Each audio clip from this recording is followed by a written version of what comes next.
Hello, hello, hello. Welcome to Inner Conquest, the world's greatest modern metaphysics channel in the entire multiverse.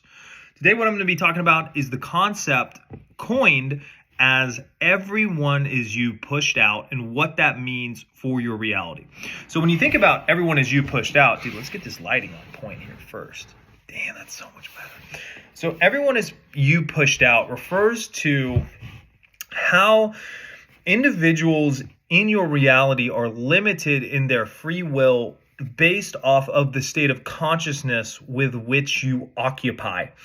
Meaning that if I walk into a coffee shop and I'm angry as shit, I'm livid, I'm like screaming, I'm pissed off, I'm throwing my hands up like crazy madman. If I go into a coffee shop and you put yourself in the observer seat of somebody in the coffee shop, you're going to be like, oh, snap, I got to get out of this coffee shop, or I got to deal with this guy. Like, what's going on? This dude's angry. Like, what?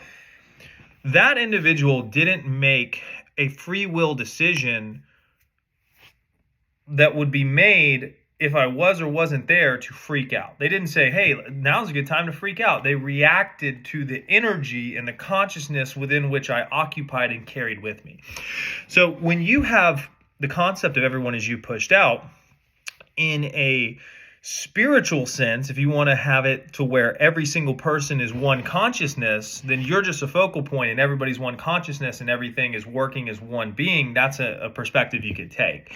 But everybody is an individual identity. You're an individual identity. You are different than me because you are an aspect of consciousness within the whole. You're not the whole, you are the whole, but you're one specific identity within that, which gives you the free will to operate, think, and act.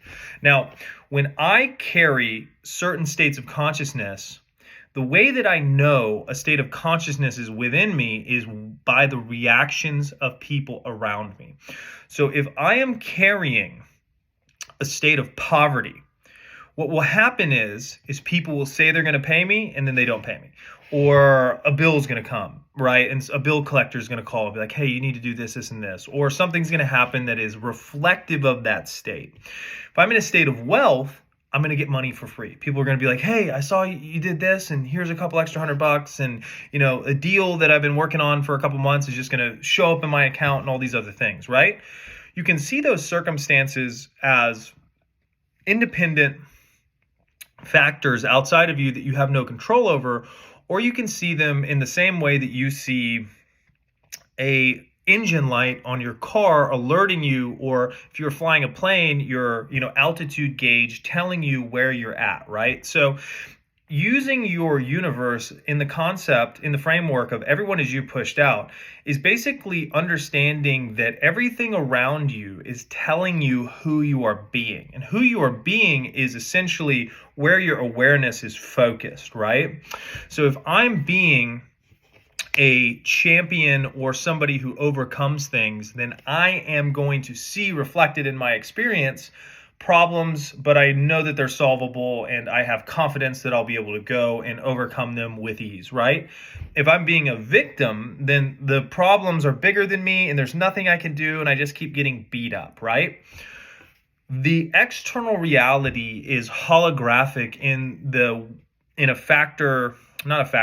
a way that showcases you the frequency that you are emitting. So if you want to take frequency, you can put that into a scale of different conscious states that you could occupy. So if you look at like David R. Hawkins' work or Abraham Hicks' work, they have what are called emotional scales, right? So you have all the way down as like desperation, and then at the very top, it's enlightenment, followed by joy, followed by neutrality, followed by anger, followed by despair, right? So you have these different bandwidths within which you can operate.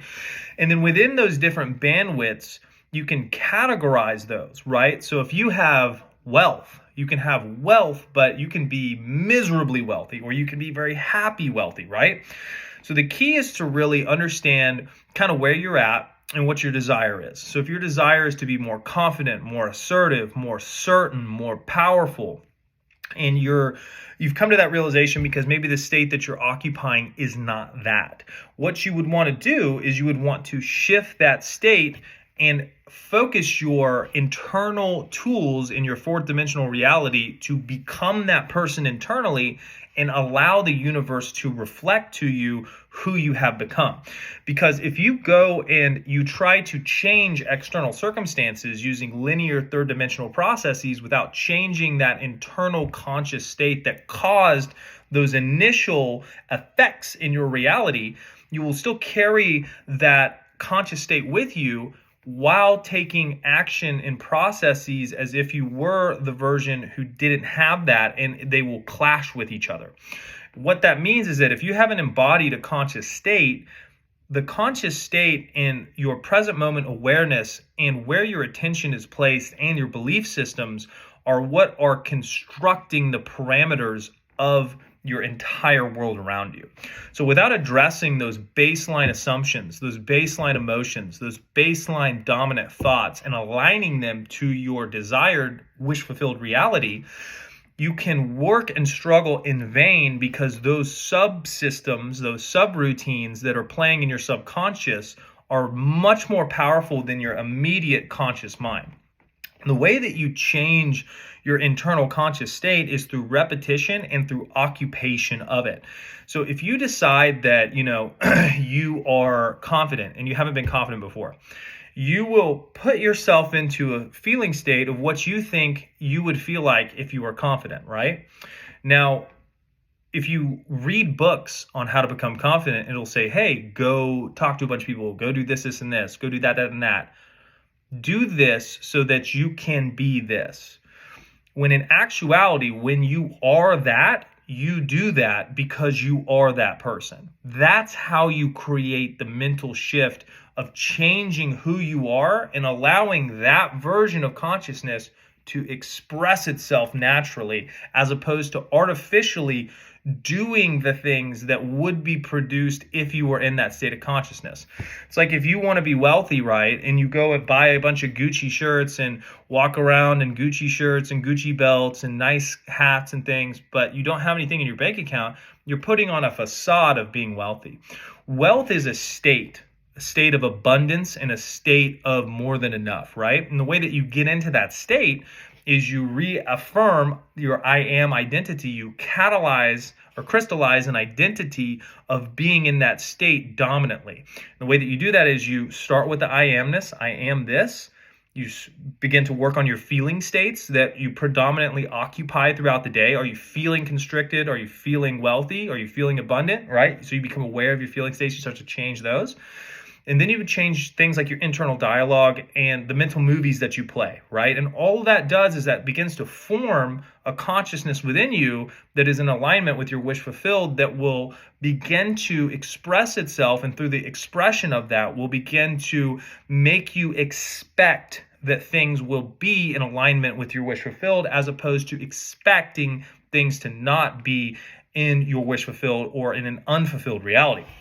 So when you begin to cultivate and build internal states of consciousness, they're all temporary, right? And the way that you tell whether it's temporary or whether it has become a assumption hardened into a fact is by how other people react to you. So if you say, I am the funniest person alive, right? Say that's your attribute that you want to embody, right? You say, I'm super funny. I'm really, really good at telling jokes. I'm the funniest person ever. And then you go to a party and you tell a joke and it's horrible. And everybody's like, we hate you. You are a bad jokester, right? What that has to do with your energy is the reason that you wanted to become funny is because you had a self-concept that you weren't funny, or else you would have just been funny. So when you start shifting into that new identity, what will happen is your old identity will show itself several times as it's being shed. What your job is to refocus and re-internalize the wanted state. And you can do that through, when you tell a bad joke, you revise it into a good joke. You see everybody laughing, you see the execution being better, you see the timing being better, etc., right? This is all mental internal work that you're doing while decreasing the importance of the external reality. But as you start to cultivate that internal state and work in that subdimension of that fourth dimensional reality of feeling, thoughts, emotions, and belief systems, Next time you go to a party, maybe you'll tell a joke that's pretty funny. And people are like, damn, Jacob's pretty funny. But then you still tell a bad joke and you're like, oh no. Your goal is to understand that that good joke is proof of that new state being cultivated, and you exclusively focus on that. And the bad joke, you see it as, hey, that's great. That's just an old reality that's dying off. It's really good. Look at the improvement here. And you keep going on the momentum of the wanted and the fulfillment. And as you go to the next party, you tell 2 or 3 good jokes and people are like, damn, you're really funny. And you start to see people parrot your internal dialogue. And then you're like, oh my goodness, my internal state is reflected in the world around me. So when the world around you is going crazy, don't worry about it. It's just a reflection. You work on your internal structures, your internal states, and just use the bank account number, the way SP treats you, the way that this is happening or unfolding as a flight gauge to tell you currently where your consciousness is at, right? It's like a video game. Like if you have stats, right? Like you have a sword and you're trying to get it to 200 damage and it's only doing 10 damage right now. You upgrade the sword, you go hit the monster and it says 50 damage, right? You're like, cool. This is at 100 damage. That's what it is, right? I don't care about that. That's good that things are improving, but I'm a 100 damage sword, right?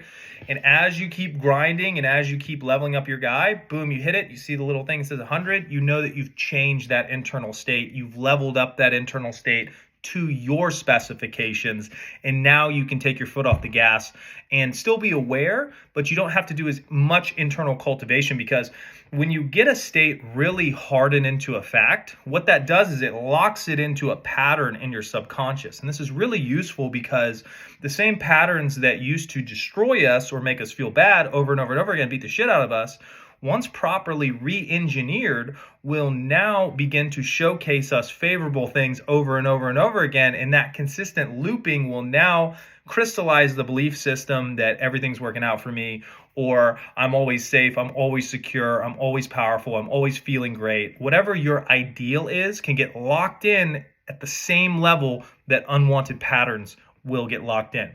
Guys, love you. Put in the comments any types of videos that you want to have made. Additionally, the link tree has all of the coaching options as well. So check that out if you want a one-on-one session. And other than that, the most important thing, the most important message of the day is go conquer. I'll talk to you in the next one.